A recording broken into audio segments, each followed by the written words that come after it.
Alright, let's begin with the class. आज का objective इंशाल्लाह कि we are going to cover logarithmic and exponential functions. We are done with algebra, which had 4 categories: absolute value, polynomial, binomial, partial. सब कर लिया है. सवालात जिसने नहीं किए हुए वो अपने आप को सवालात वगैरह करके ट्रेन कर ले. फिर भी आगे कोई मसला आएगा अगर किसी टॉपिक में तो मुझसे रेफर कर लें. उसको मैं इंशाल्लाह कभी भी क्लास आगे या पहले थोड़ा बहुत टाइम निकाल के उसके मसले डील कर लूंगा. कोई भी मसला आएगा तो you can always let me know. लेकिन हम अभी तक आप लोगों के कोई मसले नहीं हैं तो अभी हम वक्त जाया नहीं कर सकते, हमें आगे बढ़ना है. तो हम नए टॉपिक की तरफ आ गए. सिलेबस का दूसरा टॉपिक जिसमें 2 चीजें, logarithmic and exponential functions, equations and logarithmic exponential functions topic का नाम है सिलेबस के अंदर. और उसके अंदर 2 चीजें आती हैं, इक्वेशंस है, एक्सपोनेंशियल इक्वेशंस है, logarithmic equations, and apart from that linear law भी एक सब टॉपिक है इसका.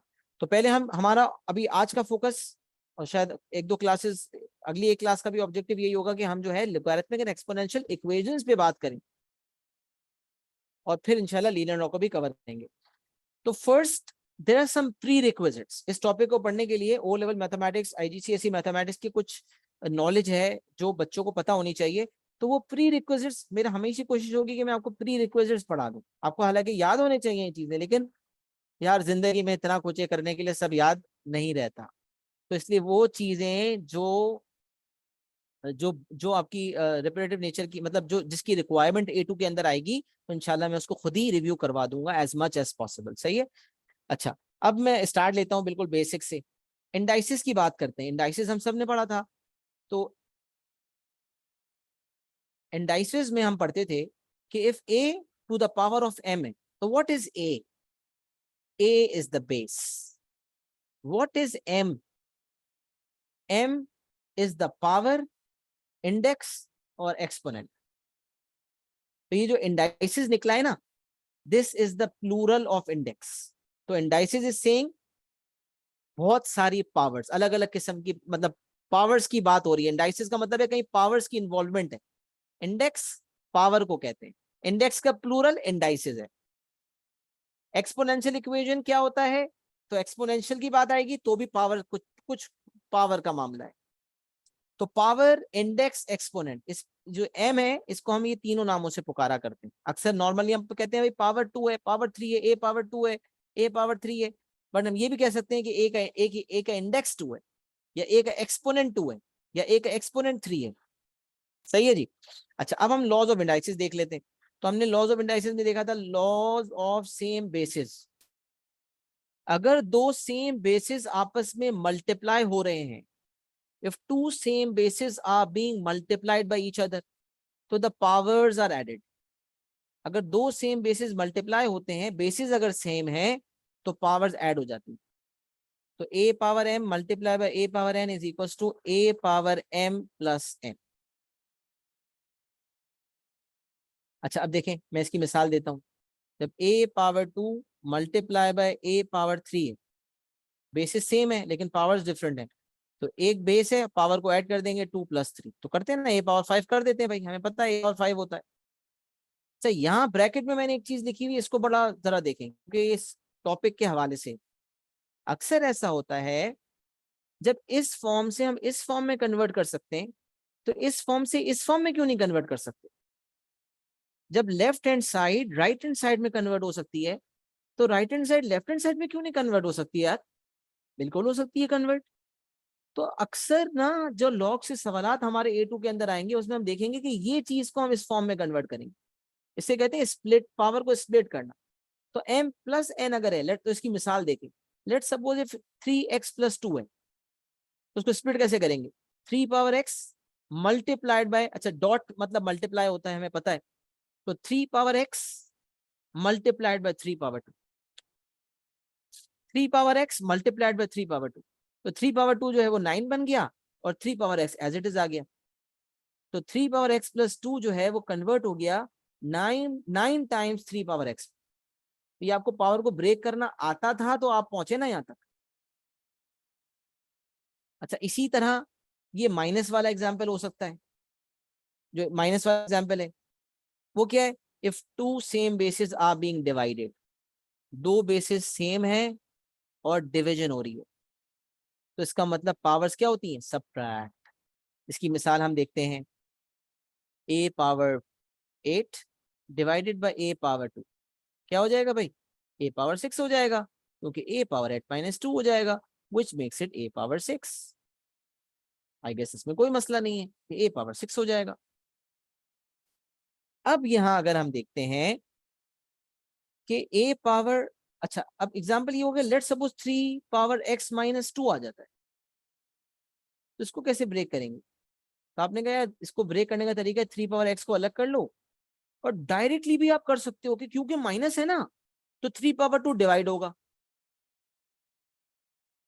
क्योंकि माइनस का मतलब है ए पावर m - n का मतलब है a power m upon A power n। ये चीज जब इसमें कन्वर्ट हो सकती है तो ये वाली चीज इसमें भी कन्वर्ट हो सकती है, तो डायरेक्ट लिख दे 3 power x upon 3 power 2। But let suppose किसी की आदत ब्रेक करने की इस तरह से नहीं है, वो इस तरह लिखता है 3 power x multiplied by 3 power -2, ऊपर जैसे ऊपर की स्प्लिटिंग हुई थी वैसे ही स्प्लिट करता है, तो भी कोई मसला नहीं, उसको पता चल जाएगा कि 3 पावर -2 को पॉजिटिव बनाने के लिए उसकी पोजीशन को चेंज करना है। पावर को नेगेटिव से पॉजिटिव करना होगा तो उसकी पोजीशन चेंज होगी, मतलब न्यूमरेटर में मौजूद है तो डिनोमिनेटर में भेजना पड़ेगा। तो 3 power x divided by 3 power 2, which will make 3 power 2 becomes 9, और ये आपका हो जाएगा 3 पावर x डिवाइडेड बाय 9। ये मैंने ब्रैकेट यहाँ पर क्लोज कर दिया। तो जैसे 3 पावर x प्लस 2 बन गया था 9 टाइम्स 3 पावर x, वैसे 3 पावर x - 2 बन गया 3 पावर x डिवाइडेड बाय 9।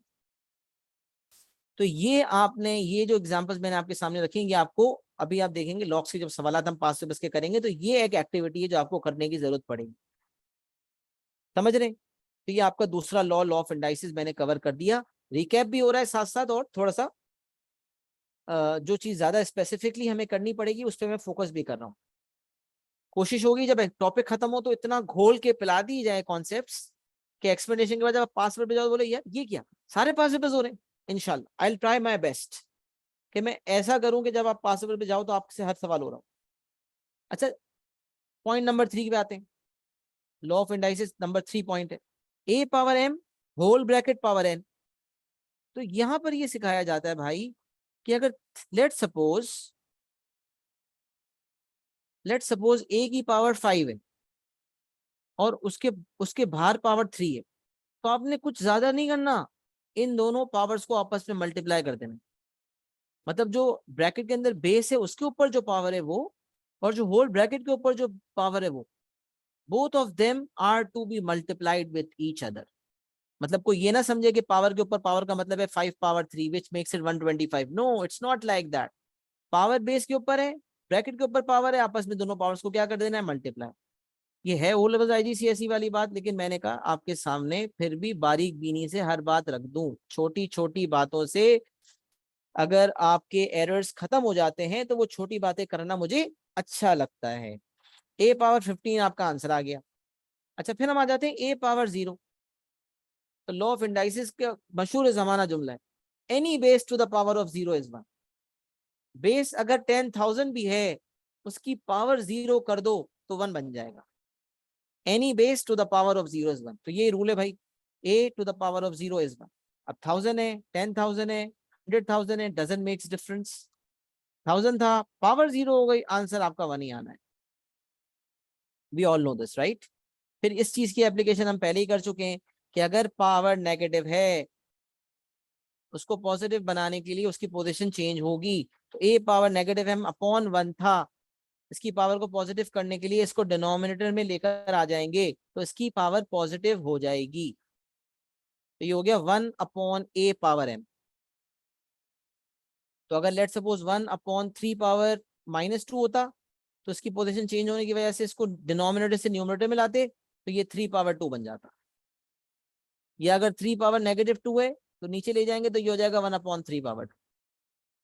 तो वी ऑल नो पावर को नेगेटिव से पॉजिटिव करने के लिए पोजीशन चेंज होगी, न्यूमरेटर में नेगेटिव पावर है डिनोमिनेटर में भेज देंगे,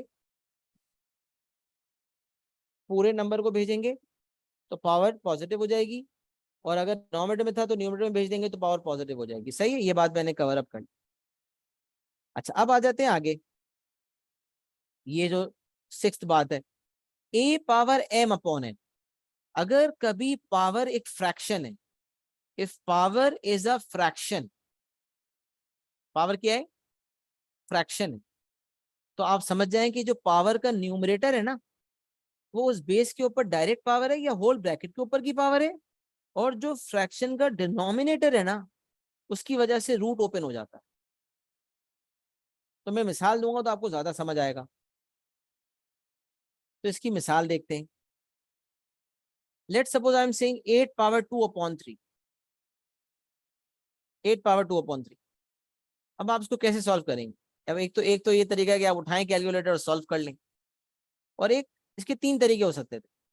पहला तरीका ये है कि आप कहो यार, सर ने ये सिखाया, सर ने हमें ये बताया कि बेटा, ये जो पावर का न्यूमरेटर होता है ना, ये जो अगर फ्रैक्शन वाली पावर है उसका जो न्यूमरेटर होता है ना, वो बेस के ऊपर डायरेक्ट पावर होती है, और जो डिनोमिनेटर होता है ना, उसकी वजह से रूट खुलता है। तो आपने कहा ये तो क्यूब है, इसका मतलब क्यूब रूट खोलना पड़ेगा। तो खोल लें भाई, और 8 के ऊपर पावर लगा दें 2। तो अब क्या होगा? ये बन जाएगा क्यूब रूट ऑफ 64, जो कि बाहर आने के बाद हो जाएगा 4। अच्छा, इसका एक और ऑप्शन हो सकता था। आपने कहा यार मैं क्यूब रूट ऑफ 8 तो करूंगा, लेकिन अब मैं होल ब्रैकेट के ऊपर पावर 2 लगाऊंगा। तो यहाँ दो ऑप्शन लिखे हुए, ये जो न्यूमरेटर है इसको या तो ए के ऊपर डायरेक्ट लिखो, या होल ब्रैकेट के ऊपर इसको लिखो। दोनों ऑप्शन आपके पास मौजूद है। तो मैंने यहाँ यही ट्राई किया कि अगर आप डायरेक्ट 8 के ऊपर लिखते हो तो भी सही है, पहले इसको एक्सपैंड, पहले इसको स्क्वायर करना पड़ेगा, फिर क्यूब रूट लगेगा। और दूसरा तरीका ये है कि भाई पहले क्यूब रूट निकाल लो और फिर स्क्वायर करो। ये वाली अप्रोच बहुत बेहतर होती है at times. Reason being the fact कि एक छोटे नंबर पे क्यूब रूट लगेगा तो एक छोटा नंबर आएगा, उसको स्क्वायर करना आसान हो, जबकि स्क्वायर करके बड़ा करना और फिर उसका क्यूब रूट सोचना ये मुश्किल है।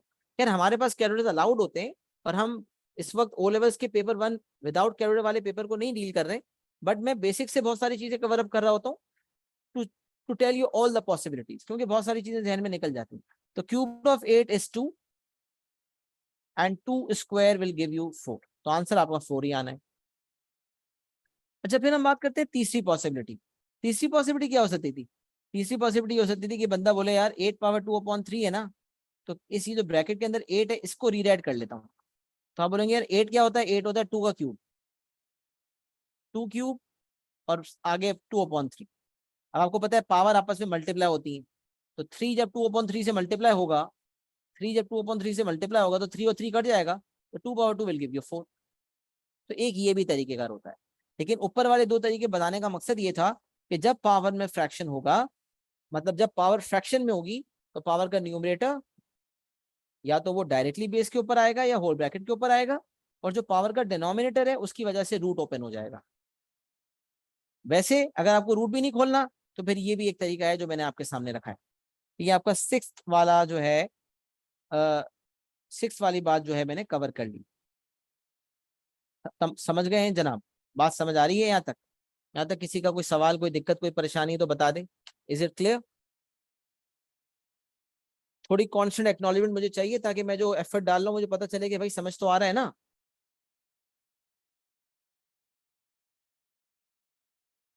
चलें, जबरदस्त।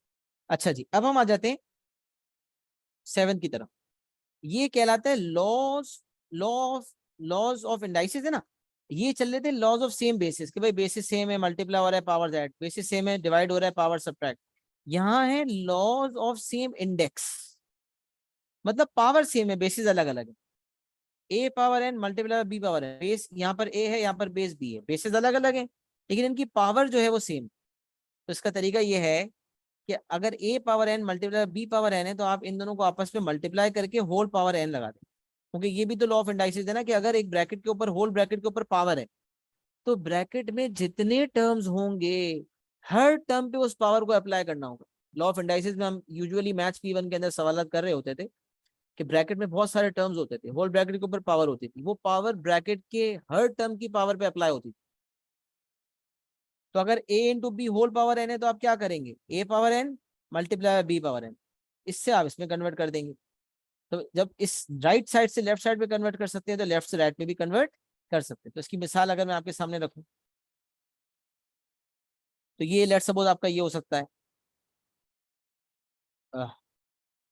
3 power x multiply by 7 power x। बंदा बोले यार ये तो कंबाइन हो ही नहीं सकते। नहीं भाई, ये भी कंबाइन हो सकते हैं, क्योंकि इनकी पावर सेम है। तो आप बोलोगे यार 3 मल्टीप्लाई बाय 7 लिख देता हूँ और होल ब्रैकेट के ऊपर पावर एक्स रख दूंगा, तो ये मेरा हो जाएगा 21 power x. 3 power x into 7 power x will be converted to 21 whole power x. सही, आ जाते हैं। a power n divided by b power n। तो लेट सपोज अगर कुछ ऐसा मामला है 21 power x divided by 3 power x, तो आप फौरन समझ जाएंगे कि यार इसको ऐसे करना है 21 divided by 3 whole power x। तो आपने कहा 21, हाँ भाई 3 7 21 होता है, तो 3 1 3 3 7 21, ये हो जाएगा 7 power x। So this is how things gets converted. तो जैसे आप राइट से लेफ्ट पे आ सकते थे, वैसे लेफ्ट से राइट पर भी जा सकते थे। ये मैंने कुछ एग्जांपल्स आपके सामने रखे हैं, जिसके बाद बेसिक लॉज ऑफ इंडाइसिस आपके सामने आ गए। इसमें से काफी सारी बातें आप पहले से जानते भी थे, लेकिन कुछ बातें मैंने रिकैप करवा दी। उम्मीद है आपको समझ आ गया होगा। कुछ नोटिंग करनी है नोट्स में, नोट कर लें जल्दी से। और जब आप नोट कर लें ये सारी बातें नोट्स के अंदर, क्योंकि ये सब चीजें तो आपके पास लिखी हुई हैं, अगर बाकी का हिस्सा आप नोट कर लें तो क्लियर एंड डन लिख दीजिएगा, ताकि मुझे पता चल जाए कि आपको समझ भी आ गया है और आपने नोट भी कर लिया। जनाब जल्दी से एक्नॉलेजमेंट दे दें, तो फिर आगे बढ़ता हूँ इंशाल्लाह।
ओके ग्रेट, चलें। क्लियर भी हो गया और आपने स्क्रीनशॉट भी ले लिया होगा यकीनन, लेकिन आपने लिख भी दिया तो स्क्रीनशॉट की जरूरत भी नहीं है, तो फिर बहरहाल मूविंग ऑन, आगे कंटिन्यू करते हैं। Exponential equation. एक्सपोनेंशियल इक्वेशन क्या होता है? कहते हैं ना, क्यों एक्सपोनेंशियल एक्सपोनेंशियल इक्वेशन करते हो तुम, एक्सपोनेंशियल इक्वेशन से क्यों इतना डरते हो? एक्सपोनेंशियल इक्वेशन आ गया भाई, कौन सा है एक्सपोनेंशियल इक्वेशन, पता तो होना चाहिए ना। तो एक्सपोनेंशियल इक्वेशन क्या होता है? तो an equation that contains a variable in an index or exponent is called an exponential equation. ऐसा इक्वेशन जिसकी पावर कोई नंबर ना हो बल्कि पावर में वेरिएबल हो। अब जैसे लेट सपोज 3 स्क्वायर, तो 3 की पावर क्या है, नंबर है, तो आंसर आ गया 9। बट किसी इक्वेशन में 3 पावर एक्स इन्वॉल्व हो गया, आपने कहा यार इस इक्वेशन में तो पावर में एक्स आ रहा है, पावर में वेरिएबल आ रहा है। यूजुअली एक्स बेस होता है ना, एक्स स्क्वायर इक्वल टू 9 करते हैं तो x equal two plus minus 3 हो जाता है ना, बट यहाँ पर 3 पावर एक्स इक्वल टू 9 है। आपने कहा यार यहाँ तो जो है वो पावर भी एक वेरिएबल है। तो ऐसा इक्वेशन जिसकी पावर में वेरिएबल आ जाए, ऐसे इक्वेशन को एक्सपोनेंशियल इक्वेशन कहा जाता है। An equation that contains a variable in an index or exponent is called an exponential equation. इसको इंडाइसियल इक्वेशन भी कहा जाता है इंडेक्स की वजह से यूजुअली, लेकिन ये इंडाइसियल इक्वेशन के नाम से मशहूर नहीं है, एक्सपोनेंशियल इक्वेशन के नाम से मशहूर है, इसलिए मैंने उसी को यहाँ पर लिखा हुआ। अच्छा भाई, इस इक्वेशन की जनरल फॉर्म क्या है? तो इसकी जनरल फॉर्म है a power x equals to b। a power x equals to b इसकी जनरल फॉर्म है। अच्छा, अब ax power b, a power x equals to b जो जनरल फॉर्म है, इसमें भी दो types. One type is in which b can be converted as a power n। Note form में ये बात लिखी हुई है, फिर मैं आपको समझाता हूँ। If a power x equals to b, which is an exponential equation because it contains a variable in the power, if this is convertible to the form a power x equals a power n, basically अगर ये b ऐसा base है कि ये base a में convert हो सकता है, तो फिर बेसिस सेम हो जाएंगी दोनों तरफ और आपका आंसर आ जाएगा x is equal to n। आप पावर्स को इक्वेट कर देंगे। तो if b is convertible to a power n, then x will be equal to n. Otherwise use logarithms to find the value of x. वरना आपने value of x निकालने के लिए लोगैरिथम्स का इस्तेमाल करना पड़ेगा। अब ये लोगैरिथम्स क्या कहानी है ये भी हमने कवर ही नहीं किया। तो ये एग्जैक्टली ये वाला सवाल जो है ना, मैं लोगैरिथम्स कवर करने के बाद समझाऊंगा। अभी यहाँ लिखने की वजह क्या है? सर जब समझाना बाद में था तो लिखते भी बाद में ना, यहाँ क्यों लिख रहे हैं? यहाँ लिखने की वजह यह है कि बेटा ये भी एक्सपोनेंशियल इक्वेशन है और ये भी एक्सपोनेंशियल इक्वेशन है, बट नंबर 1 वाला वो एक्सपोनेंशियल इक्वेशन है जिसमें 125 बेस 5 में कन्वर्ट हो सकता है, बट नंबर 2 में वो है कि 23 बेस 5 में कन्वर्ट नहीं हो सकता। जब एक्सपोनेंशियल इक्वेशन नॉन कन्वर्टेबल होगा, मतलब 23 नॉन कन्वर्टेबल टू बेस 5 है, तो then we have to use the skills of logarithms which we are going to cover later, and then we'll see how we can solve an exponential equation using the skill of logarithms. अभी example number 1 देख लें। 5 power x equals 125 है, तो ये हो जाएगा 5 power x is equals to 125। आपने कहा 125 तो बेस 5 में कन्वर्ट हो सकता है, ये हो गया 5 पावर 3। अब देखें दोनों तरफ बेस 5 है, दोनों आपस में बराबर हैं, तो यकीनन पावर्स भी बराबर होंगी। Therefore we can say that x is equals to 3। यहां से मेरा आंसर आ गया x is equals to 3।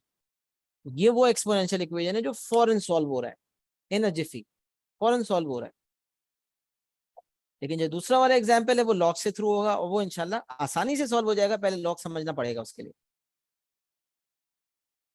तो ये हो गया आपका एक्सपोनेंशियल इक्वेशन। एक्सपोनेंशियल इक्वेशन क्या होता है, उसकी एक बेसिक फॉर्म क्या है, और उसकी फॉर्म के बाद एक फॉर्म वो होती है जिसमें लॉग्स का इस्तेमाल होता है, और एक ऐसी होती है जो बगैर लॉग्स लगाए सॉल्व हो सकता है। अच्छा, अब एक्सपोनेंशियल इक्वेशन की जनरल फॉर्म पे बात हुई थी। अब there are 2 types of exponential equation, मतलब एक्सपोनेंशियल इक्वेशन। अच्छा, अब ये जो 2 टाइप्स आ रही है ना, इसमें एंड में ये होता है कि एंड में इस पूरे इक्वेशन को सॉल्व करने के बाद हमारे पास इस फॉर्म में फाइनल प्रोडक्ट हमें मिलता है, और फाइनल प्रोडक्ट के बाद, क्योंकि जाहिर सी बात है सिर्फ ये हो तो नहीं आएगा A2 के अंदर, तो एक एक्सपोनेंशियल इक्वेशन पूरा आता है, उसको सॉल्व करते हैं तो या तो ये वाला मामला बनता है या ये वाला मामला बनता है। अगर ऊपर वाला मामला बनता है तो डायरेक्ट आंसर आ जाता है, नीचे वाला बनता है तो फिर लॉग्स की स्केल लगती है। बट कितने एग्जाम में कौन कौन से कितने किस्म के एक्सपोनेंशियल इक्वेशन आते हैं, तो हमें 2 किस्म के एक्सपोनेंशियल इक्वेशन नजर आते हैं। एक टाइप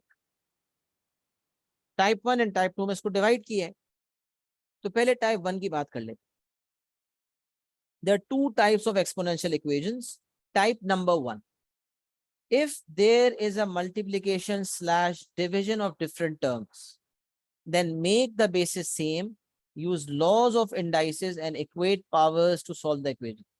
भाई ये आपके सामने एक इक्वेशन है और आपके सामने इंस्ट्रक्शन है solve the equation, solve the equation.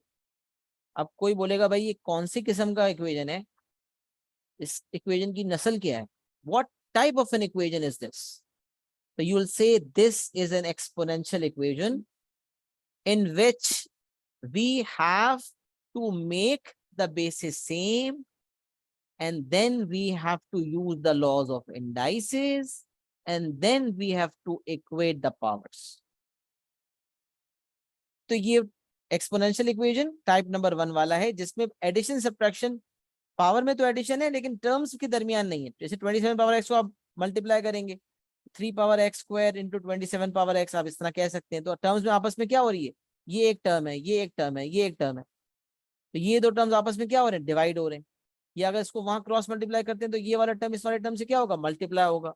if there's multiplication division involved, then what we have to do, we have to make the basis same, use laws of indices and equate the powers. तो मैं ये काम करता हूँ यहाँ पर, 3 power x square is equals to 9 power x plus 1, तो उसको करना पड़ेगा। 9 को हम कर देंगे 3 पावर 2, सोचे 9 को हम करेंगे 3 पावर 2। अब जब 3 पावर 2 है और उसके ऊपर होल ब्रैकेट के ऊपर पावर x प्लस 1 भी है।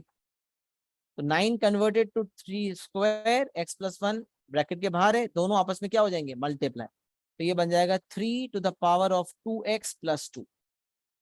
सिमिलरली अगर 27 पावर x की बात करें, 27 इज 3 क्यू, होल ब्रैकेट के ऊपर पावर है x, कन्वर्ट होके बन जाएगा 3 पावर 3x, तो डिवाइडेड बाय 3 पावर 3x। अब आप देख रहे बेसिस आपके सेम हो गए। अब लॉ ऑफ इंडाइसिस लगाने, लॉ ऑफ इंडाइसिस कैसे लग सकते हैं, तो आप देखें ये दो डिवाइड हो रहे हैं, जब सेम बेसिस डिवाइड हो रहे हों then the powers get subtracted. The powers get subtracted. So 3 to the power of x square is equals to 3 to the power of 2x plus 2 minus 3x. So 3 to the power of 2x plus 2 minus 3x.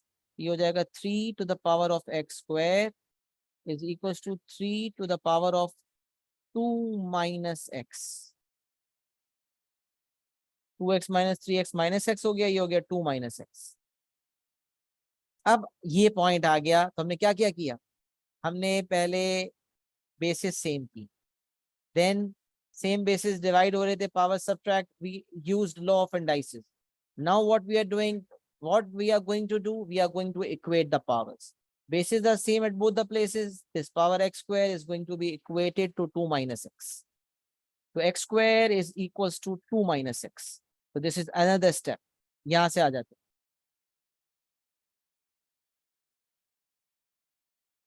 हैं, तो ऐसे ही मैंने कर दिया था, सही है।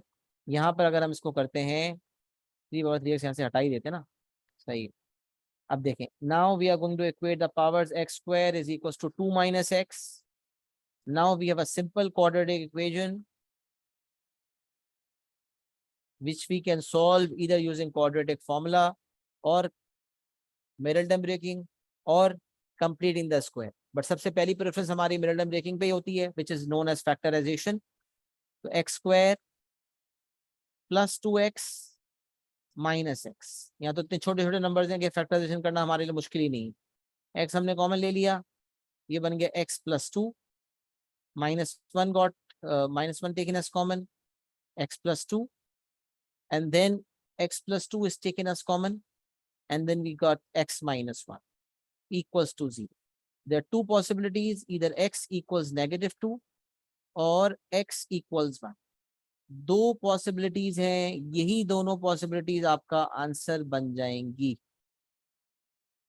तो ये टाइप नंबर 1 एक्सपोनेंशियल इक्वेशन की, और किस तरह से टाइप नंबर 1 को अप्रोच करना है वो भी मैंने आपके सामने रख दिया और एग्जाम्पल को सॉल्व भी कर दिया।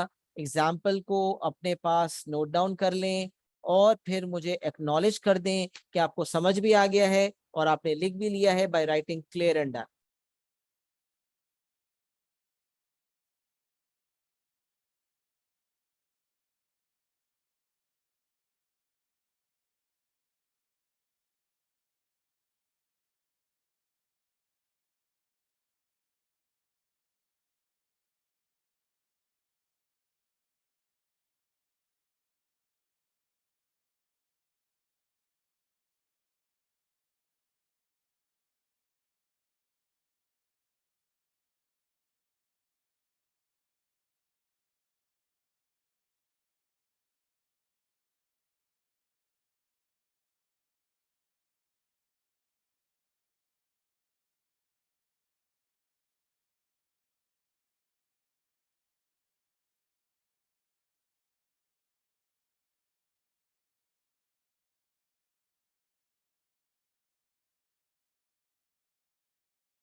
चले अल्हम्दुलिल्लाह, students have noted down. Moving on towards the next type number 2.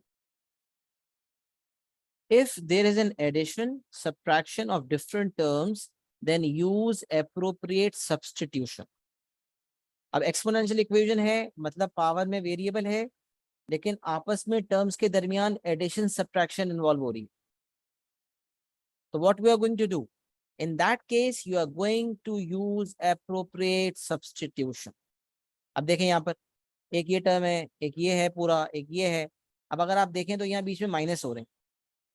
अब यहाँ आप लॉ ऑफ इंडाइसिस नहीं लगा सकते, बल्कि यहाँ पर आपने जो है वो एप्रोप्रिएट सब्स्टिट्यूशन का इस्तेमाल करना है। अब सवाल ये पैदा होता है कि एप्रोप्रिएट सब्स्टिट्यूशन किस तरह से करेंगे। तो पहले तो इसको एक तरफ लेकर आएंगे भाई, 25 power x minus 6 times 5 power x plus 5 is equals to 0।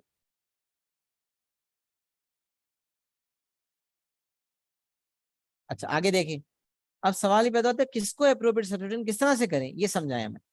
Substitution का इस्तेमाल कैसे करना है। तो नाउ जस्ट चेक आउट, ये 5 पावर x है, लेकिन ये जो 25 पावर x है ये भी तो रीरिटन हो सकता है। तो पहले इसको समझ लो, 25 is basically 5 square and whole power x हो जाएगा। अच्छा can be swap 2 and x, so yes we can. तो 5 power 2 whole power x is same as 5 power x whole power 2। इस तरह से लिखना हमारे लिए ज्यादा कन्वीनियंट रहेगा। 5 power x whole power 2 minus 6 times 5 power x plus 5 is equal to 0।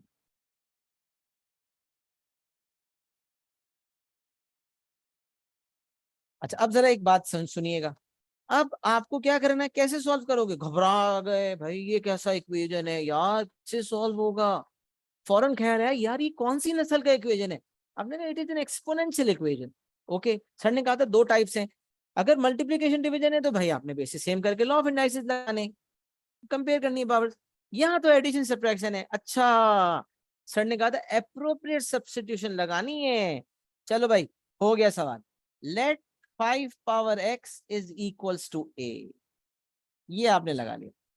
Late 5 power x is equals to a, अब ये हो जाएगा a square minus 6a plus 5 is equals to 0। आपने कहा भाई यार ये तो क्वाड्रेटिक इक्वेशन बन गया, मैं बिला वजह टेंशन ले रहा था यार। चलो जो सर ने बात बताई थी कम से कम याद हुई तो लगाई तो सही ना। तो बात को फॉलो करें, इंस्ट्रक्शन को फॉलो करें, सवाल आपके कदमों में होगा इंशाअल्लाह। A square minus 6a plus 5 equals to 0। Middle term breaking भी कर सकते हैं, कर सकते हैं क्या, करनी है वो बेहतर है, शॉर्ट है। ए स्क्वायर माइनस 5a माइनस ए, ये माइनस 6a हो गया, और मल्टीप्लाई होने के बाद प्लस 5a स्क्वायर भी होना चाहिए। हाँ? ये याद रखें, फैक्टर सही लेने हैं आपने, मिड टर्म ब्रेकिंग सही आनी चाहिए आपको। ये हो गया। अब आपने क्या किया, ए अगर आप कॉमन ले लेते हैं, ये जगह a bracket a minus 5 minus 1 common लेंगे, ये हो जाएगा a minus 5। A minus 5 if you are going to take as common, तो दूसरे ब्रैकेट में हो जाएगा ए माइनस 1, और ये इक्वल्स टू 0 था, यहाँ भी इक्वल्स टू 0 हो जाएगा। Then you get two answers, a equals to 5 और a equals to 1. Then you get two answers, and once you get two answers after that, अच्छा यहाँ एक गलती भाई, a आ गया फुल चौड़े में बैठे हुए, चल भाई आगे बढ़ अगले सवाल की तरफ। No no no, you were given an equation which contained the variable x, so you are told to solve that equation. And solving an equation which involves the variable x means you have to give the values of x. तो जब तक x नहीं आएगा आपको इत्मीनान भी नहीं आना चाहिए। तो आपने कहा यार क्या करें फिर। भाई a आने के बाद आपने वापस सब्स्टिट्यूशन को इस्तेमाल करना है, यही उसूल है। जब आप लेट करते हैं या सपोज करते हैं, तो फिर आपने एक दफा सपोज कर ली ना, उसके बाद वापस भी इसी को इस्तेमाल करके पुट बैक करना पड़ेगा। तो 5 पावर x इक्वल्स a था, तो a की वैल्यू या 5 है या 1 है, तो इस्तेमाल करें। तब आप करेंगे 5 power x is equals to 5 और 5 power x is equals to 1। अब आपने कहा ये तो एक्सपोनेंशियल इक्वेशन की जनरल फॉर्म है। एक्सपोनेंशियल इक्वेशन था जिसमें एडिशन सब्ट्रैक्शन हो रही थी, सॉल्विंग करके आखिरी में एंड में ये आ गया। अब ये इक्वेशन जब आया तो अब आपने बोला यार सर ने यहाँ भी दो बातें बताई थी। सर ने कहा था कि यार ये अगर बेसिस सेम कर सकते हो ना, तो ये बड़े सिंपल फॉर्म हो जाती है, आसानी से आंसर आता है इक्वेटिंग पावर्स करके। लेकिन अगर ऐसा ना हो पाए तो फिर लॉग्स का इस्तेमाल करना पड़ेगा। तो यहाँ मैंने एग्जांपल जान करके ऐसी बनाई है कि जिसके अंदर ये 1 भी कन्वर्टेबल है और 5 तो हाई कन्वर्टेड। तो इसलिए यहाँ पर लॉग्स की जरूरत ही नहीं है ताकि हमारे पास फाइनल आंसर आ सके। तो 5 पावर x इक्वल्स 5 का मतलब 5 पावर 1 है। यहाँ से आपके पास जो है वो x का आंसर आ जाएगा 1। और दूसरी तरफ 5 पावर x इक्वल 0 का मतलब होता है 5 to the power of 0। Same base हो गई तो x यहाँ से 0 आ गया। तो एक जगह से आपका x का आंसर आ जाएगा 1 और एक जगह से आपका x का आंसर आ जाएगा 0। You will get two answers, x equals to 1 और x is equals to 0। These will be your two answers. यहाँ खैर बंदा डायरेक्ट भी दे सकता था, x 0 बोलता भाई 5 की पावर x होने पे आंसर 1 आ गया, ऐसा कैसे हुआ?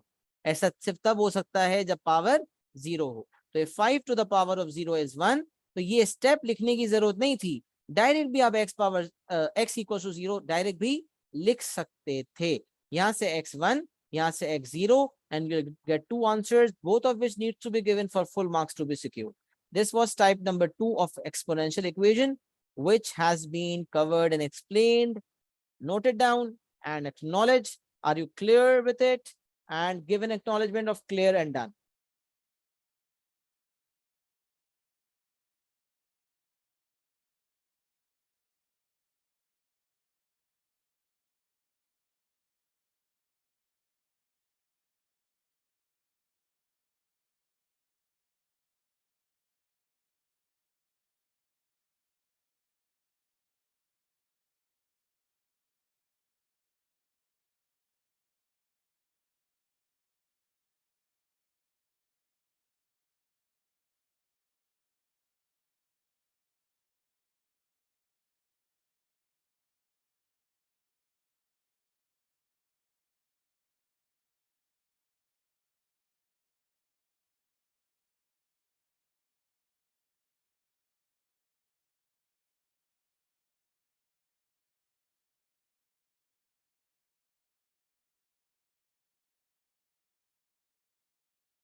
चलिए अल्हम्दुलिल्लाह, क्लियर टिल हियर।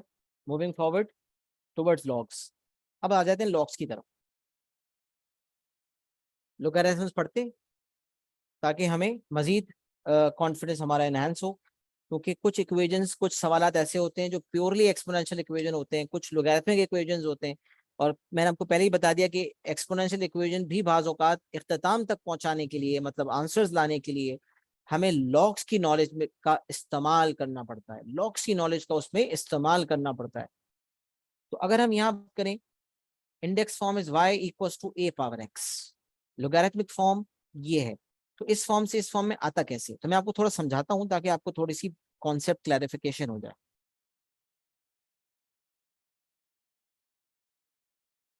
अच्छा, अब सुने जरा। y equals to a power x है, तो इसको मैं थोड़ा सा इस तरह भी लिख सकता हूँ, a to the power of x is equals to y।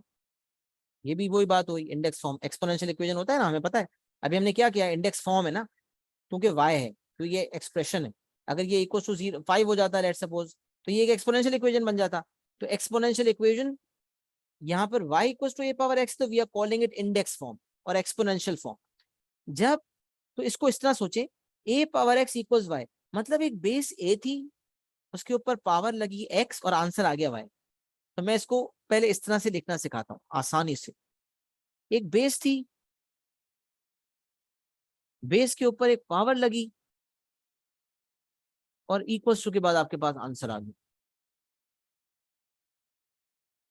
तो base with a certain power, which base with a certain power will give you an answer.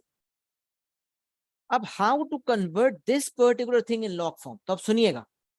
log form में इसको इस तरह लिखा जाता है, log with a particular base। हमेशा log के नीचे base आती है, log और log of something, log of 3, log of 5, log of 10।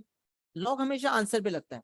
log of answer with a particular base, कोई भी log without a base नहीं होता, will be equals to power। तो ये समझ लें आप। मैं इसको मिसाल के तौर पे बताता हूँ। 5 to the power of 3 is equals to 125। 5 के ऊपर पावर 3 लगती है तो 125 आ जाता है। और ये हम सब जानते हैं, एक बेस के ऊपर जब पावर लगेगी तो हमारे पास एक आंसर आएगा, और वो आंसर 125 है। तो 5 to the power of 3 is equals to 125। अब 5 क्या है भाई? तो ये इंडेक्स फॉर्म है। What is 5? अच्छा, एक्सपोनेंशियल इक्वेशन नहीं कह सकते क्योंकि इसमें पावर में वेरिएबल नहीं है, तो वो एक्सपोनेंशियल इक्वेशन हम ऑलरेडी पढ़ के आ चुके। तभी क्या कह रहा हूं, ये जो फॉर्म होती है ना, इसमें पावर नजर आ रही होती है, उसको कहते हैं index form.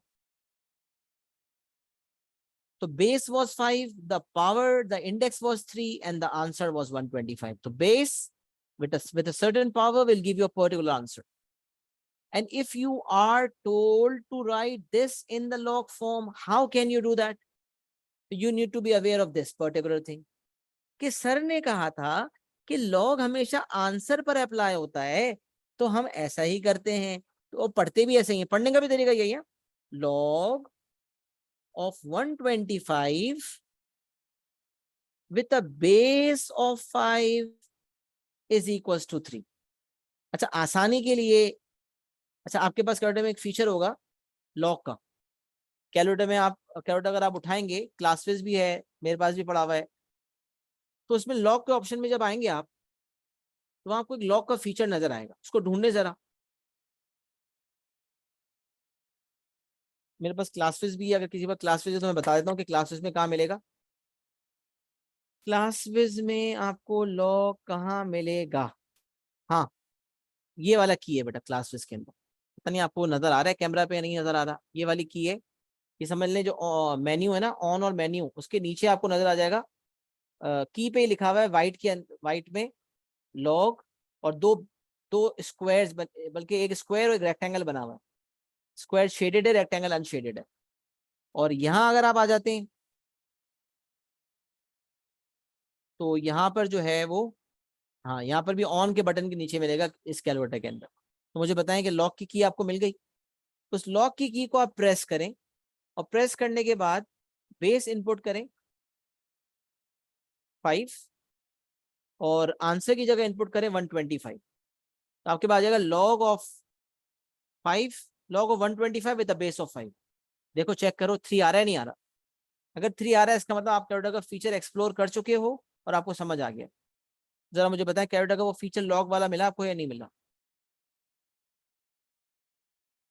Yes sir, I found it, I didn't found it, मुझे डिडंट फाइंड इट, मुझे बता दें जरा, फाइंड हुआ या नहीं हुआ? मैसेज पे, चैट पे बता दें, या माइक पे बता सकते हैं, कोई मसला नहीं।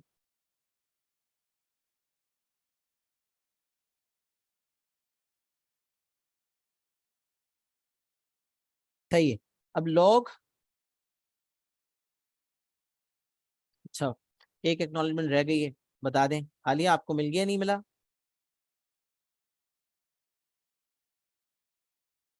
I found the log button, okay. तो जब लॉग, अच्छा अब इसको पता है नॉर्मली कैसे पढ़ते हैं बच्चे? log 5 125 is 3, log 5 125 is 3। हाँ भाई, अपने लिए तो आप किसी भी तरह पढ़ो अगर आपको अपने आप को समझाना है, but there is a professional way of expressing, of reading something, so there's a mathematical way to it।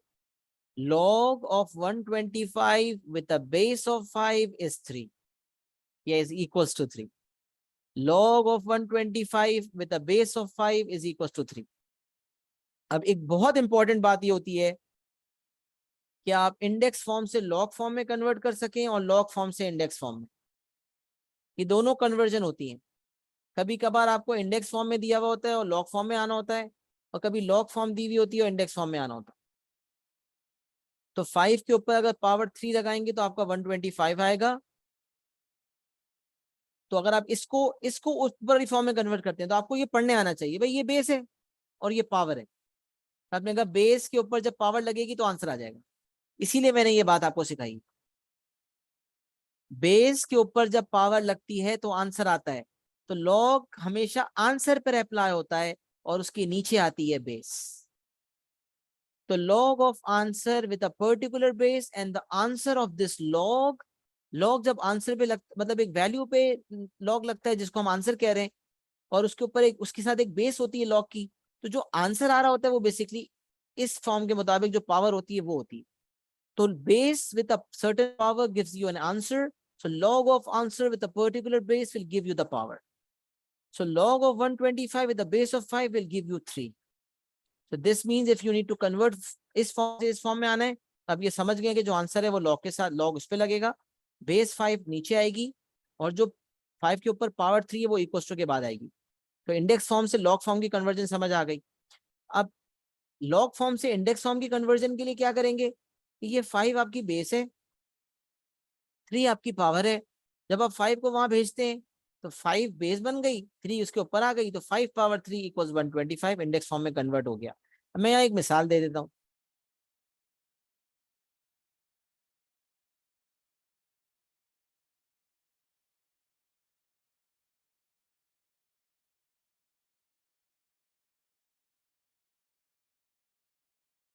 अब देखिए 2 पावर x इक्वल्स टू 8 है, let suppose.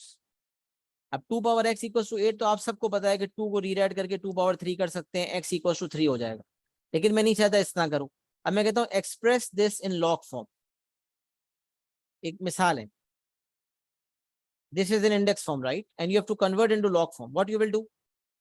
You will say log of 8 with a base of 2 will be equals to x. और अब आप calculator उठाएं और calculator में लिखिए log of 8 with the base of 2, so you'll get the value of x. So we have converted from index form to log form. ये पहला example बना लिया हमने। यहाँ से हमारे पास कैलकुलेटर उठाएंगे, log of 8 with the base of 2 करेंगे, आपका आंसर आ जाएगा 3। देख लें x3 आ गया। हालांकि आप डायरेक्ट भी कर सकते थे यहाँ पर 2 power x equals to 2 power 3 and x equals to 3, but मैंने डायरेक्ट नहीं किया। मैंने डायरेक्ट क्यों नहीं किया? मैं डायरेक्ट इसलिए नहीं किया क्योंकि मुझे ये बताना था कि इंडेक्स फॉर्म से लॉग फॉर्म में कैसे कन्वर्जन करते हैं। अच्छा, अब मैं एक मिसाल और बना लेता हूँ आपके सामने, जिसमें लॉग फॉर्म में आपको देता हूँ। Log of x 3 is equals to 4. log of x with a base of 3 equals to 4. क्या करेंगे भाई? लॉग फॉर्म से इंडेक्स फॉर्म में कन्वर्ट करेंगे ना, और कोई ऑप्शन है हमारे पास? लॉग फॉर्म से इंडेक्स फॉर्म में कन्वर्ट करेंगे और x का आंसर आ जाएगा। तो आपको अब लॉग फॉर्म से इंडेक्स फॉर्म में कन्वर्ट करना है। अब मुझे कोई बताएगा, माइक ऑन करके कोई बताए कैसे लिखेंगे इसको लॉग फॉर्म से इंडेक्स फॉर्म में?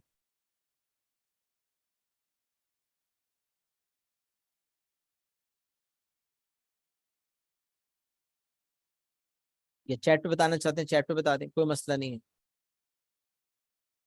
मैंने कहा थोड़ी आवाज भी सुन लूं किसी बच्चे की, अगर बताना चाह रहा है कोई, कंफर्टेबल है तो। वैसे कोई मसला नहीं है। सर 3 to power 4 होगा equals to very good. X अब x equals to 3 to the power of 4। कैसे भाई? ये आपकी बेस है, पढ़ने आना चाहिए ना आपको। आपको पता है ये बेस है, इक्वल्स टू के बाद आपकी पावर है, और ये x आपका आंसर है। पढ़ने आ गया ना आपको? ये जो मैंने आपको बात बताई है ना, ये चीज आपको किताबों में नहीं मिलेगी भाई। ये चीज मैंने आपके लिए जिंदगी आसान बनाने के लिए बताई है। अब आप क्या करोगे? अब लोगे यार x तो आंसर है, बेस 3 है, 4 पावर है, तो 3 to the power of 4 equals x। ये आप P3 के अंदर लॉग्स, मैं आपको ये एक बार बताऊं, लॉग्स और ट्रिग्नोमेट्री जो आगे पढ़ेंगे, ये P3 में बहुत ज्यादा इस्तेमाल होती है। डिफरेंशिएशन इंटीग्रेशन भी आप पढ़ेंगे, डिफरेंशियल इक्वेशन पढ़ेंगे, वहां भी आपको लॉग्स की स्किल का इस्तेमाल करना पड़ेगा। तो लॉग्स का प्योर सवाल आए या ना आए, लॉग्स की स्किल आपको थ्रू आउट आगे नजर आएगी। तो इसके लॉग्स को सही समझना बड़ा इंपॉर्टेंट है। तो x is equals to 3 to the power of 4. So from here you'll get 3, 9, 27, 81. 3 power 4 will give you 81. सही है जनाब? तो ये आपका x का आंसर आ गया। अब अगर आप लॉग फॉर्म से इंडेक्स फॉर्म में कन्वर्ट करना नहीं जानते, इंडेक्स फॉर्म, हाँ, लॉग फॉर्म से इंडेक्स फॉर्म में कन्वर्ट करना नहीं जानते, तो अब x का आंसर कैसे निकालते? तो this is how we can convert from index form to log form and solve an equation. This was a logarithmic equation. Sorry, this was an exponential equation and we have used logs to solve that equation. But क्योंकि ये basic form था जिसमें 8 was convertible to base 2, तो ये direct भी solve हो सकता था. अब ये नंबर 8 की जगह 5 होता, तो you could have written log of 5 with a base of 2 and you could have used your calculator to give the value of x. So this is what I told you before. वो example आगे आ रहा है इसलिए मैं यही लिख रहा हूँ. वो एग्जाम्पल ऑलरेडी आगे आ रहा है. वक्त जो आगे एग्जाम्पल मैंने प्लान किया उससे पहले ही मैं कुछ चीजें मैंने कवर कर दी हैं, इसलिए जो है वो वक्त से पहले एग्जाम्पल आ गया. यस शाविज. सर इसमें जो बेस 10 होता था वो सब क्यों नहीं यूज कर रहे? ये यूज कर सकते हो 8 में है? हाँ हाँ कर सकते हैं, वो आगे आ रहा है ना. असल में मैंने अभी सिखाया नहीं है ना, आपने एडवांस से पढ़ा हुआ है असल में लॉग्स, तो इसलिए आपको एडवांस में आप चल रहे हो. कॉमन लॉग, नेचुरल लॉग अभी मैं सिखाऊंगा इंशाल्लाह. लेकिन बहुत सारे बच्चे ऐसे होते हैं जो ओ लेवल में एडवांस नहीं पढ़ के आए होते, इसलिए उनको ये सब चीजें नहीं पता होती. तो मैं स्टेप बाय स्टेप चलता हूँ टू इंश्योर कि जिसका एडमैच था या नहीं था, हर चीज सॉलिड फाउंडेशन बेसिक से उठाता हूँ. सही है, इसलिए स्लो बाय स्लो सब चीजें कवर करता हूँ इंशाल्लाह. जस्ट गिव मी सम मोर टाइम. सही है. तो अब ये आपके सामने मैंने रख दिया कि इंडेक्स फॉर्म से लॉग फॉर्म में और लॉग फॉर्म से इंडेक्स फॉर्म में कैसे कन्वर्ट करते हैं, ये बात रख दी. अब ये जो लोगैरिथमिक फॉर्म में लिखा हुआ है log of y with a base of a equals x, अब आपको समझ आ गया कि a आपका बेस है, x आपकी पावर है और y आपका आंसर है. अब ये जो कंडीशंस आगे आ रही है ना फॉर log of y, हम पढ़ते किस तरह log a y equals x. मैंने कहा ना आप अपने लिए जितना भी पढ़ लो भाई, हो सकता है हम सॉल्विंग के दौरान इतना जल्दी जल्दी में बोल दें, लेकिन पढ़ने का सही तरीका नहीं है ये. पढ़ने का सही तरीका क्या है? log of y with a base of a equals x. लेकिन इतना लंबा लगता है, इतना लंबा लगता है बोलना. जल्दी जल्दी में कहते हैं log a y equals x, लेकिन पढ़ने का तरीका सही पता होना चाहिए. log of y with a base of a equals x. For log of y with a base of a to be defined, the base has to be positive. उठाएं calculator, log के फीचर में जाएं और base की जगह पे कोई negative number लिखकर देखें. कैलकुलेटर आपको मैथ एरर दे देगा. लॉग की की में जाएं और लॉग की की में जाने के बाद आप कोई नेगेटिव नंबर रख दें, कैलकुलेटर आपको मैथ एरर दे देगा. देखिए मैथ एरर आ रहा है. और अगर आप बेस की जगह 1 लिख देते हैं तो हालांकि आप, मतलब ये एक लॉ है कि अगर बेस और आंसर सेम हो जाए तो पावर 1 होती है. मैं आगे कवर करने वाला हूँ. ये दोनों अगर सेम हो तो आंसर 1 आता है. तो अगर ये दोनों 1 हो तो भी ये काम करना चाहिए. तो आप लिखिए कैलकुलेटर पे log with a base of 1, log of 1 with a base of 1, तो भी कैलकुलेटर मैथ एरर देगा. तो पता चला बेस को हमेशा पॉजिटिव होना चाहिए, बट बेस कभी 1 नहीं हो सकती. सर ऐसा क्यों? क्योंकि बेटा ये बात हम जानते हैं कि अगर बेस 1 है तो इसके ऊपर पावर अगर 100 होगा तो भी 1 है आंसर. 1 के ऊपर पावर 1000 होगी तो भी 1 है. 1 के ऊपर पावर 50 होगी तो भी 1 है. तो बेस अगर 1 है तो आंसर हर सूरत 1 आएगी, चाहे पावर कुछ भी हो. तो जब मैं लिख रहा हूं log of 1 with a base of 1, जिसके बाद आगे पावर जो है वो आंसर आना है, तो कैलकुलेटर बोल रहा है मुझे पता ही नहीं है भाई कि 1 के ऊपर क्या पावर लगी थी कि आंसर 1 आया. क्योंकि 1 के ऊपर तो जो भी पावर लगती है आंसर 1 ही आना था. तो यहाँ कैलकुलेटर कंफ्यूज हो जाता है, उसको समझ नहीं आता कि 1 के ऊपर आखिर पावर थी क्या जिससे आंसर 1 आया. क्योंकि 1 के ऊपर तो कोई भी पावर हो आंसर 1 ही आना है, इसलिए कैलकुलेटर भी कंफ्यूज हो जाता है. क्योंकि अगर 1 की पावर 50 थी तो आंसर 50 आना चाहिए, 1 की पावर 100 थी तो आंसर कैलकुलेटर यहाँ से 100 आना चाहिए. कैलकुलेटर को नहीं पता कि क्या था, इसलिए वो मना कर देता है. इसलिए कंडीशन नंबर 1 कह रही है कि कुछ भी हो जाए बेस को हमेशा पॉजिटिव होना चाहिए. बेस को हमेशा पॉजिटिव होना चाहिए. और बेस पॉजिटिव में सब हो सकता है, मतलब 0.1, 0.01, 0.0001, 0.5, 0.99, 1.01, सारी वैल्यू हो सकती है. 1 नहीं होना चाहिए, 1 नहीं होना चाहिए. पॉजिटिव नंबर्स ए बेस है. Base can be any positive number. any rational number, fraction है, decimal है, doesn't matter, it should not be 1, any number except 1. So a has to be greater than 0, all positive values including decimals, fractions, etc., but it should not be 1. And second condition, this y has to be positive. अब आप try करें log of -10 with a base of 2, क्या देगा, math error, try कर लें। log of कुछ भी base रख दें और आगे नेगेटिव नंबर रख दें तो मैथ एरर आएगा, वो यकीनी तौर पर। तो इसका मतलब ये हुआ कि इसको डिफाइंड होने के लिए, इस चीज को डिफाइन होने के लिए, ये जो बेस है इसे पॉजिटिव भी होना चाहिए और ये 1 भी नहीं हो सकता, और ये जो y है इससे भी पॉजिटिव होना चाहिए। तो समरी, a को पॉजिटिव होना चाहिए, y को भी पॉजिटिव होना चाहिए, बट a को कभी 1 भी नहीं होना चाहिए। तो दरअसल तो ये 2 कंडीशन नहीं 3 हो गई, लेकिन 1 के साथ ही कवर की है, तो इसलिए इसको मैं एक ही मान रहा था। लेकिन वैसे a greater than 0, a not equal to 1, y greater than 0। अब ये कंडीशन का जानना क्यों जरूरी है? क्योंकि जब हम लोगरिथमिक इक्वेशंस को सॉल्व करते हैं तो बाज़ औक़ात मल्टीपल आंसर्स आते हैं। तो मैं हमेशा ये बताता हूं कि लोगरिथमिक इक्वेशन में जब मल्टीपल आंसर्स आएंगे तो you have to put back in the original equation and reject any answers that causes the logarithm to be undefined. मतलब लोगरिथमिक इक्वेशन आप हवा में सॉल्व करने के बाद आप साइड लाइन नहीं हो सकते। लोगरिथमिक इक्वेशन को सॉल्व करने के बाद आपने वैल्यूज को वापस पुट बैक करके देखना भी है कि क्या वो ओरिजिनल इक्वेशन को वेरीफाई कर रही है या नहीं। तो ओरिजिनल इक्वेशन को वेरीफाई कर रही है या नहीं, इसका क्या मतलब है? इसका मतलब है क्या वो वैल्यूज इन कंडीशंस को सेटिस्फाई कर रही है या नहीं। आसान भाषा में ये मतलब होता है। जैसे मिसाल देता हूँ, कोई लोगरिथमिक इक्वेशन था, उसमें लॉग की बेस थी x-3, लॉग की बेस x-3 थी, सही है। अब आपके x के 2 आंसर्स आए, एक x का आंसर आ रहा है 1 और एक x का आंसर आ रहा है 5। अब आप 1 आप कह रहे हो यार 1 भी पॉजिटिव आंसर है 5 भी पॉजिटिव आंसर है, दोनों ही एक्सेप्ट कर लेता हूँ। लेकिन जब आपने इक्वेशन में डाला ना तो x1 डालने पे आपकी लॉग की बेस -2 हो रही है। आपने कहा बेस नेगेटिव, नॉट पॉसिबल, नामुमकिन, आपने यही लिख दिया रिजेक्टेड। और x5 डालने में बेस +2 आ रही है, आपने कहा ये एक्सेप्टेड है, ये आपका फाइनल आंसर बन जाएगा। तो यहां से कंक्लूजन की ड्राइव हुआ कि लोगरिथमिक इक्वेशन को सॉल्व करते वक्त ये याद रख लें कि जब सॉल्व करके मल्टीपल आंसर्स आ गए तो फिर आपने पुट बैक भी करना है। हाँ, एक ही आंसर आ रहा है तो बात खत्म हो गई, क्योंकि वो एक आंसर नहीं होगा तो फिर तो इक्वेशन समझ लें सॉल्वेबल ही नहीं है। सॉल्वेबल नहीं है तो फिर इक्वेशन दिया क्यों है? तो ऐसा नहीं हो सकता कि 3 या 4 नंबर का सवाल आए और आप लिख दें sorry the equation can not be solved. ऐसा नहीं कर सकते आप। इतना अच्छा नहीं है एग्जामिनर कि 4 नंबर ये आइडेंटिफाई करने के दे कि इक्वेशन नहीं solvable.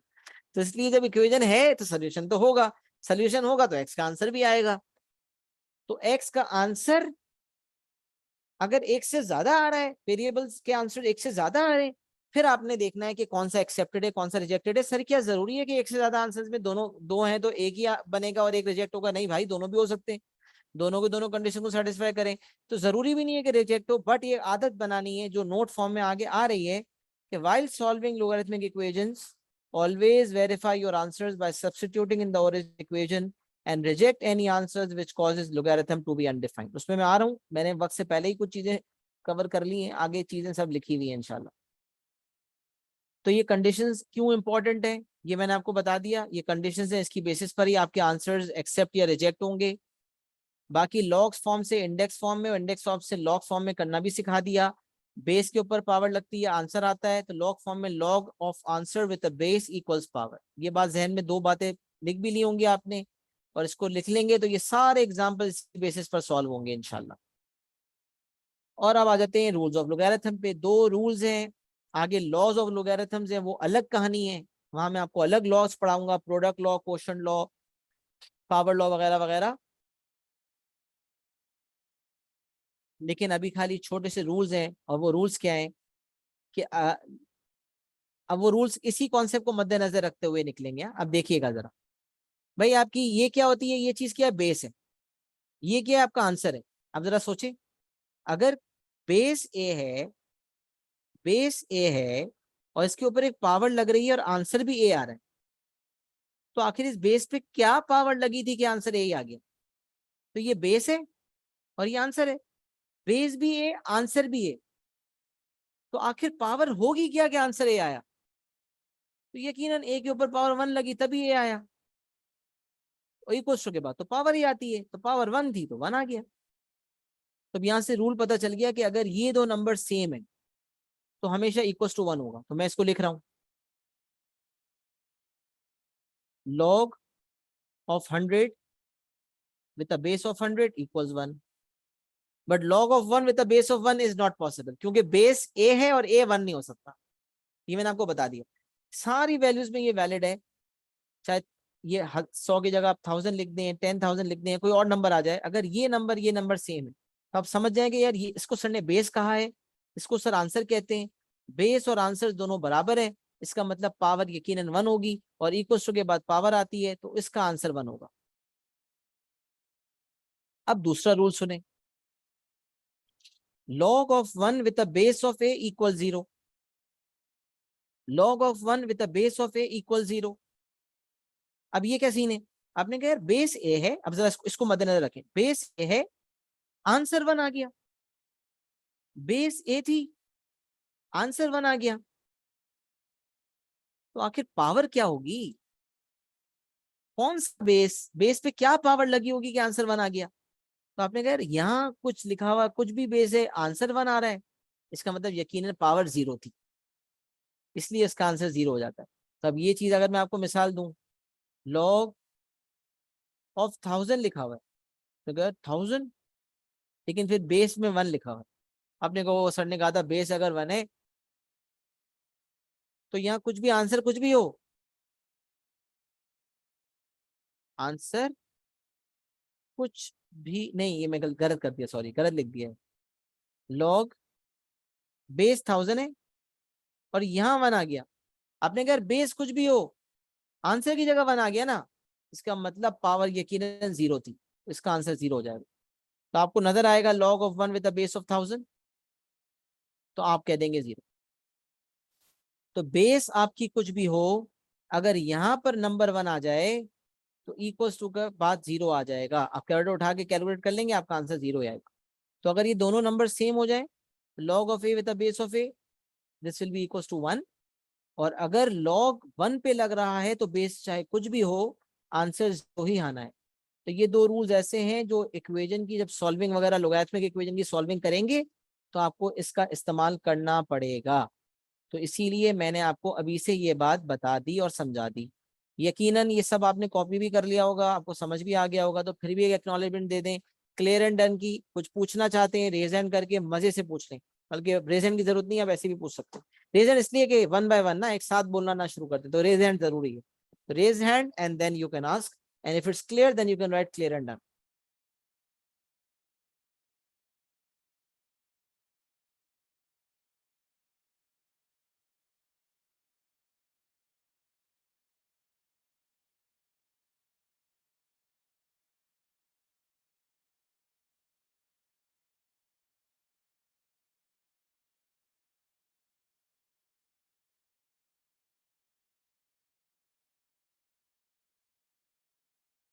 So does log have a value of its own like sin cos tan? देखो आलिया, साइन की क्या वैल्यू होती है? सिर्फ साइन लिखें कैलकुलेटर पे, मैथ एरर आएगा नहीं आएगा? साइन 30 की वैल्यू है, कॉस 30 की वैल्यू है, tan 30 की वैल्यू है। सिमिलरली सिर्फ लॉग उसकी कोई वैल्यू नहीं है। लॉग जब लिखेंगे तो फिर मुझे बताना पड़ेगा कि लॉग ऑफ व्हाट। अब बोले क्या स्क्वायर रूट की वैल्यू है? स्क्वायर रूट की कोई वैल्यू नहीं है भाई। स्क्वायर रूट ऑफ 16 है तो आंसर उसकी वैल्यू 4 है, स्क्वायर रूट ऑफ 9 है तो उसकी वैल्यू 3 है। इसी तरह लॉग की कोई वैल्यू नहीं, लॉग की कोई वैल्यू नहीं। लॉग किसी नंबर पे लगेगा और लॉग की कोई बेस भी होगी तो ही एक वैल्यू आएगी, वरना नहीं आएगी। तो लॉग से कोई वैल्यू निकालने के लिए लॉग किसी नंबर पे अप्लाई होता है और उसके साथ उसकी एक बेस भी होती है। तो दो चीजें होंगी तो जाके आपके पास आंसर आएगा। अब कैलकुलेटर में एक फीचर है लॉग का, वो मैं बाद में आपके सामने लाऊंगा, जो सिर्फ सादा लॉग है, उसके ऊपर अभी बात नहीं हुई, इसलिए अगर किसी ने वो फीचर भी देख लिया है तो वो कंफ्यूज ना हो, उस पर बारे में बात करेंगे इंशाल्लाह। यहाँ तक मुझे बता दें पहले, अब समझ आ गई बात? आलिया आपके सवाल का जवाब मिल गया आपको?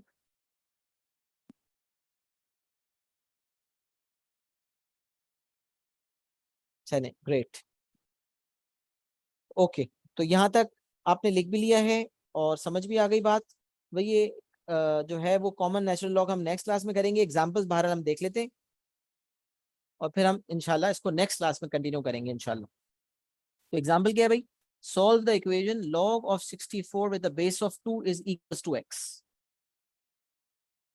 Solve the equation log of 64 with the base of 2 is equals to x. क्या करेंगे भाई आप? तो आपको सबसे पहले इसको सॉल्व करने के लिए दो तरीके कार है। अब ये तो इतना बेसिक है कि आप कैलकुलेटर पे डायरेक्ट डालेंगे ना तो आपके पास डायरेक्ट आंसर आ जाएगा, लेकिन कैलकुलेटर पे लॉग वो वाला ऑप्शन जिसके अंदर दो बने हुए आ रहे हैं, यहाँ पर लिखें 2, यहाँ लिखें 64, आपका आंसर आ जाएगा। लेकिन इसका एक तरीका क्या है भाई, इसका एक तरीका ये भी है कि आप लॉग बगैर कैलकुलेटर करना चाह रहे हैं आप, तो इसके वैसे तो दो तरीके हैं बगैर कैलकुलेटर के, लेकिन अभी हमने एक रूल पढ़ा हुआ ही नहीं है, लॉ पढ़ा हुआ नहीं है, तो अभी हम उस पर बात नहीं करेंगे। अभी जो मैंने सिखाया उसकी बेसिस पर जो मेथड है मैं आपको बताता हूँ। लॉग फॉर्म से इंडेक्स फॉर्म में कन्वर्ट करेंगे तो आप फौरन सोचेंगे 2 क्या है बेस और x क्या है पावर, तो 2 पावर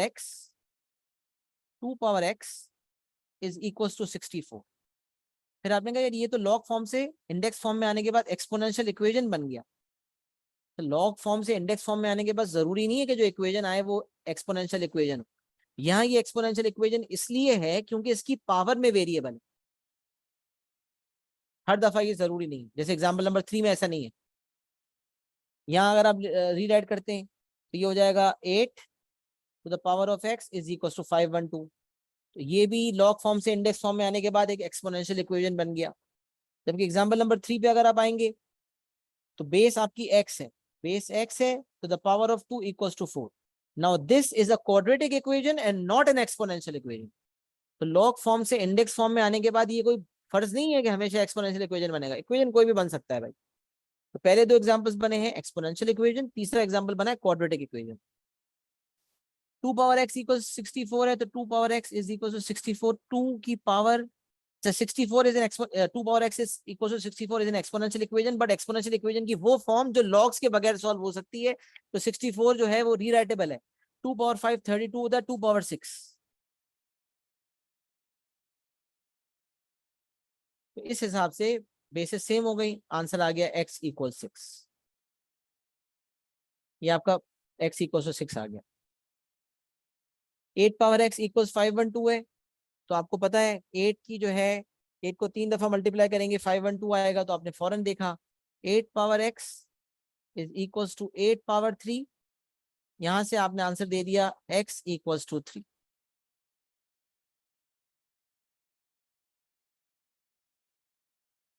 और फिर यहां से x स्क्वायर, अच्छा एक्सपोनेंशियल लोगरिथमिक इक्वेशन था, सॉल्विंग की एक्सपोनेंशियल इक्वेशन में कन्वर्ट करने के बाद एक एक आंसर आया, तो चेकिंग की जरूरत नहीं है, चेकिंग करना चाहते भी हैं तो देख लें।